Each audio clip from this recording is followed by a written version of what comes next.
दोस्तों, विजया एकादशी के दिन चुपचाप गाय को खिला दें। ये एक छोटी सी चीज, उससे पहले दोस्तों जान लेते हैं विजया एकादशी के बारे में। सूर्य जब एक राशि से दूसरी राशि में प्रवेश करते हैं तो ज्योतिष में इस घटना को राशि परिवर्तन या किस्मत चमकाने वाली घटना कहते हैं। हर महीने एकादशी का पर्व आता है, लेकिन फाल्गुन महीने में आने वाली विजया एकादशी सबसे ज्यादा महत्वपूर्ण होती है। इस दिन सूर्य धनु राशि के निकलकर कन्या राशि में प्रवेश करता है। आइए जानते हैं साल 2024 में विजया एकादशी कब है। स्नान दान मुहूर्त महत्व। साल 2034 में विजया एकादशी 6 मार्च 2024 को मनाई जाएगी। इस दिन पवित्र नदी में स्नान के बाद सूर्य पूजा करने वालों को आरोग्य, धन, सुख, समृद्धि और अक्षय पुण्य की प्राप्ति होती है। कहते हैं इस दिन गुड़, अन्न, वस्त्र, काला तिल आदि का दान करने वालों को मोक्ष की प्राप्ति होती है। विजया एकादशी से धरती पर अच्छे दिनों की शुरुआत मानी जाती है। सूर्य के उत्तरायण से देवताओं के दिन का आरंभ होता है। धार्मिक मान्यताओं के अनुसार एकादशी के दिन स्वर्ग का दरवाजा खुल जाता है, इसलिए इस दिन किया गया दान पुण्य अन्य दिनों में किए गए दान पुण्य से अधिक फलदायी होता है। वास्तव में 6 मार्च एकादशी के दिन अगर आप यह उपाय कर लेते हो तो यकीनन आप पर मां लक्ष्मी की कृपा होगी और आप धनवान बन जाओगे। आप धनवान ना बने तो मुझे बताना दोस्तों। बस जो उपाय आपको बताया जाए वह उपाय कर लेना। चलिए जानते हैं। एकादशी के दिन चुपचाप गाय को खिला दें। यह एक छोटी सी चीज, रोडपति भी होंगे, करोड़पति मिलेंगे, सभी संकट और कष्टों से मुक्ति, मृत्युदंड, पितृदोष तुरंत होगा खत्म। पूरे साल आपके भरे रहेंगे अन्न धन के भंडार, यूं कहें कि आपकी 7 पुश्ते तक करेंगे। रुपयों पैसों पर राज दोस्तों, 7 पीढ़ियों तक बैंक बैलेंस बढ़ता चला जाएगा। सभी दुख दर्द संकट कष्ट है वह दूर हो जाएंगे और सभी सुख आपके कदमों में आ जाएंगे। सभी सुख आपके कदम चूमेगी। यदि आप यह एक छोटी और खास चीज चुपचाप गाय को खिला देते हैं तो तत्काल गरीबी आपके जीवन से खत्म हो जाएगी। यूं कहे व्यक्ति रंग से राजा बन जाता है और 33 कोटि देवी देवताओं को धारण करने वाली गौ माता की भी कृपा व्यक्ति पर आजीवन बरसती है। व्यक्ति के घर में कभी भी अनंत धन वस्त्र कमी नहीं होती है। धन के भंडार व्यक्ति के घर में भरे रहते हैं। व्यक्ति के जीवन से तत्काल गरीबी खत्म हो जाती है। तो दोस्तों, कौन कौन से वे गाय से जुड़े खास और महत्वपूर्ण उपाय हैं जिन्हें यदि आप एकादशी के दिन कर लेते हैं तो दोस्तों यकीन मानिए आपके घर में अन्न धन के भंडार सदैव भरे रहेंगे। जो भी जीवन के दुख दर्द संकट कष्ट है वह सभी दूर हो जाएंगे। इस वीडियो में हम आपको उसी एक खास और महत्वपूर्ण चीज के बारे में बताएंगे, क्योंकि आपको एकादशी के दिन गाय को जरूर खिलानी है। तो दोस्तों, अपने फायदे के लिए पूरा वीडियो देखना। यदि आज की इस वीडियो को अपने बीच बीच में से देखा, काट काट कर देखा, तो यकीन मानिए जीवन में आपको कभी सफलता हासिल भी नहीं होगी, क्योंकि इस वीडियो में आपको कुछ ऐसे उपाय गाय से जुड़े बताने वाले हैं जिन्हें करने से आपके जीवन के जो भी दुख दर्द संकट है या कामयाबी होने में कोई बाधाएं आ रही हैं, सभी से छुटकारा मिलने वाला है। यूं कहे कि आपके जीवन में अपार धन सुख संपत्ति की प्राप्ति हो जाएगी। कभी भी धन से संबंधित परेशानी नहीं रहेगी। आर्थिक स्थिति आपकी प्रबल हो जाएगी। धन प्राप्ति के योग्य बन जाएंगे और जीवन में सदैव अनंत धन के भंडार आपके घर में भरे रहेंगे। अन्न धन वस्त्र कभी कमी नहीं होगी आपके घर में। तो दोस्तों, आज का वीडियो पूरा देखकर जाना। यदि आप चाहते हैं आप और आपके परिवार पर सदैव गौ माता की कृपा से, आपके पितरों की कृपा से, देवी देवताओं की कृपा से, तो दोस्तों वीडियो को पूरा देखकर जाना। बहुत ही फायदेमंद वीडियो है। पूरे 500 सालों के बाद ऐसे दुर्लभ संयोग है, तो पूरा वीडियो देखकर जाना। यदि आप लाभ हासिल करना चाहते हैं और 7 पीढ़ियों तक कभी कोई किसी तरह की कमी ना हो, ये फल चाहते हैं, तो वीडियो को पूरा देखकर जाना। बहुत ही लाभप्रद वीडियो है आपके लिए। दोस्तों, वीडियो को आगे शुरू करें उससे पहले आपसे रिक्वेस्ट करते हैं कि इस वीडियो को लाइक कर चैनल को सब्सक्राइब कर देना और कमेंट बॉक्स में सच्चे दिल से जय गौ माता जरूर लिख देना, जिससे माता की कृपा आपके और आपके परिवार के ऊपर सदैव बरसती रहे। और ज्यादा से ज्यादा वीडियो को शेयर जरूर करना, ताकि और लोग भी इस वीडियो के माध्यम से लाभ हासिल कर सके। इन उपायों को करने से अपने जीवन में सदैव धन सुख संपत्ति की प्राप्ति कर सके, तो शेयर करना ना भूले इस वीडियो को, जिससे और लोगों का भी भला हो। आपको बता दें, इस दिन तीर्थ स्नान करना बहुत ही फलदायी समझा गया है। यदि कहीं तीर्थ स्थान पर पवित्र नदी में स्नान करना संभव ना हो तो आप क्या करें? घर पर ही नहाने वाले पानी में गंगा जल की कुछ बूंदें डालकर स्नान कर लें। और साथ ही साथ यदि आप स्नान आदि से निवृत्त हो जाएं, सर्वप्रथम तो अपने घर के पूजा स्थान को साफ कर वहां पूजा पाठ करें। आप और पितरों के निमित्त तर्पण पिंड दान तो आपसे बने अन्न धन वस्त्र दान जरूर करें। और एकादशी के दिन दान करने से सभी मनोकामनाएं पूर्ण हो जाती हैं। एकादशी के दिन विशेषकर पूर्वजों की पूजन के लिए बहुत ही शुभ फलदायी समझा गया है। मकर संक्रांति के दिन पिंडदान करने से पूर्वजों की आत्मा को शांति मिलती है और उनको मोक्ष मिलता है। और आपको बता दें, इस बार जो इस दिन पितृपूजा के साथ साथ हनुमान जी मंगल देवता और भगवान शनिदेव की भी पूजा जरूर करनी चाहिए। आपको बता दें कि इस दिन यदि आप हनुमान जी और मंगल देवता भगवान शनिदेव की पूजा करते हैं तो मंगल का ग्रह जनित दोष भी दूर हो जाता है। व्यक्ति के जीवन में धन सुख संपत्ति की प्राप्ति हो जाती है। समस्त मनोकामना व्यक्ति की पूर्ण हो जाती है। और दोस्तों, साथ ही साथ अब बात करें आपको उस दिन, मतलब यह जो एकादशी के दिन है, इस दिन आपको एक उपाय तो जरूर करना है। गाय का उपाय बताने से पहले एक उपाय आपको बता दें। इस उपाय को जरूर दूर करें। क्या करें कि शाम के समय पीपल के पेड़ के नीचे आपको सरसों का चौमुखी दीपक, आटे का दीपक बनाना है। चौमुखी, उसमें आपको कलावे की बाती लगाकर सरसों के तेल का दीपक जला देना है और बीच में 2 साबुत फूल वाले लौंग भी डाल दें। फिर देखिए कैसे चमत्कार आपके जीवन में होता है। शाम के समय जलाकर उसे छोड़े।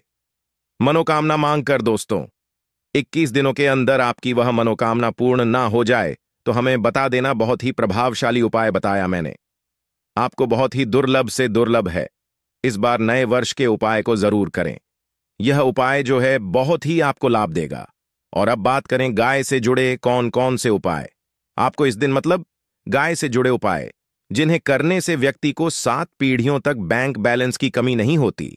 दुख दर्द संकट कष्ट दूर हो जाते हैं और सभी सुख व्यक्ति के कदमों में आ जाते हैं। कदम चूमती है सभी सुख और घर में धन के भंडार सदैव भरे रहते हैं। कोई कमी नहीं होती। किसी तरह कौन कौन से उपाय ध्यान से सुनना, जिस तरह बताएं उसी तरह इन उपायों को आपको करना है। तो चलिए शुरू करते हैं। कौन कौन से गाय से जुड़े उपाय हैं? प्रभावशाली चमत्कारिक उपाय है जो कि आपकी किस्मत को चमका देंगे। एकादशी से आपको लाभ शुरू करते हैं। दोस्तों, सनातन परंपरा में गाय गंगा और गायत्री का बहुत ज्यादा धार्मिक महत्व है। मान्यता है कि गौ माता के शरीर पर 3 कोटि देवी देवताओं का वास होता है। गौ माता की पूजा करने वाले जातक पर इन सभी देवी देवताओं की कृपा बरसती है। गौ सेवा से न सिर्फ इस जन्म के बल्कि पूर्व के भी दोष दूर हो जाते हैं। गाय से हासिल पंचगव्य का उपयोग जरूर शामिल करें, क्योंकि पंचम गव्य के बिना कोई भी पूजा पाठ और हवन सफल नहीं होता।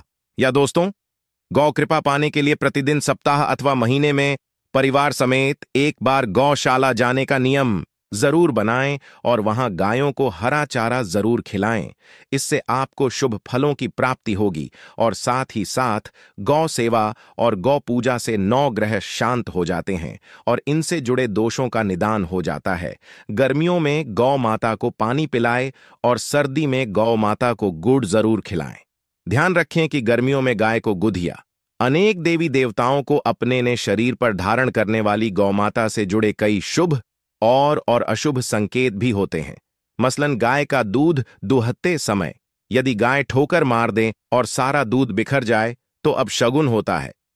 यदि कोई यात्रा पर निकल रहा हो और गाय अपने बछड़े को दूध पिलाती सामने आ जाए तो निश्चित रूप से जिस यात्रा के लिए आप निकले हैं वह यात्रा आप जरूर ही सफल होगी और वह जिसके लिए आप निकले हैं वह जरूर ही पूर्ण होगा।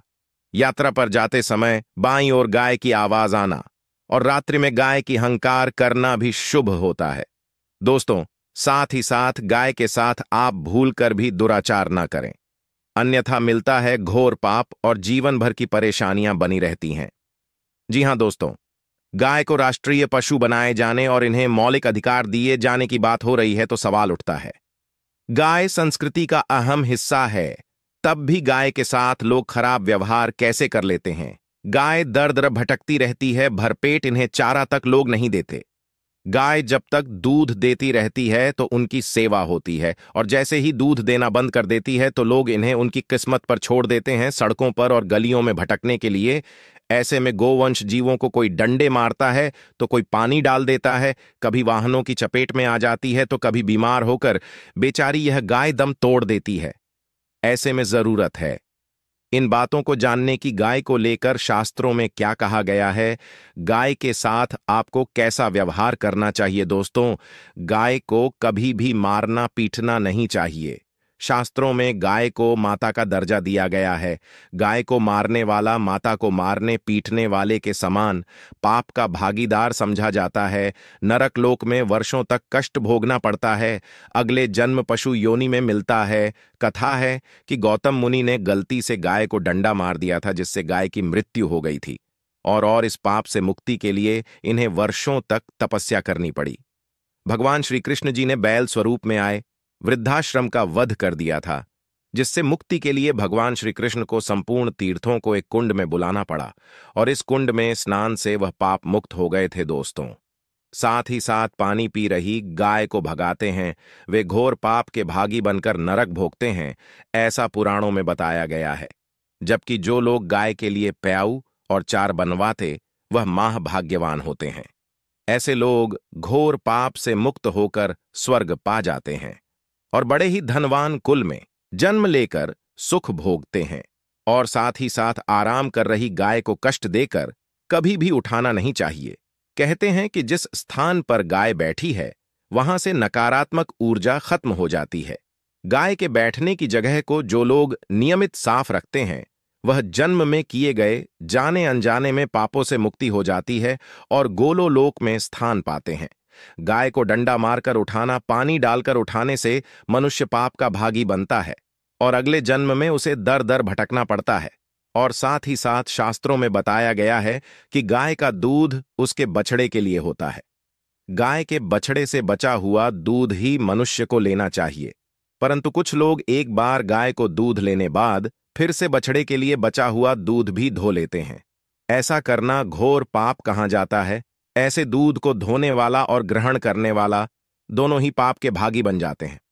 दोस्तों, साथ ही साथ शास्त्रों में कहा गया है कि गोवंश मतलब गाय और बैल के पीठ पर नहीं बैठना चाहिए। इनकी पीठ पर बैठने से महापाप लगता है। ऐसे लोगों को नरक की यातना भोगनी पड़ती है। एकमात्र देव के अंश के उत्पन्न नंदी ही गोवंशीय है, जिस पर स्वयं महादेव और महादेवी सवारी करती है, क्योंकि नंदी ने स्वयं अपनी इच्छा से महादेवी की सवारी बनना स्वीकार किया था। और साथ ही साथ शास्त्रों में गाय के दान को बहुत ही महत्व दिया गया है, परंतु ऐसी गाय का दान कभी नहीं करना चाहिए जो बूढ़ी और बीमार हो।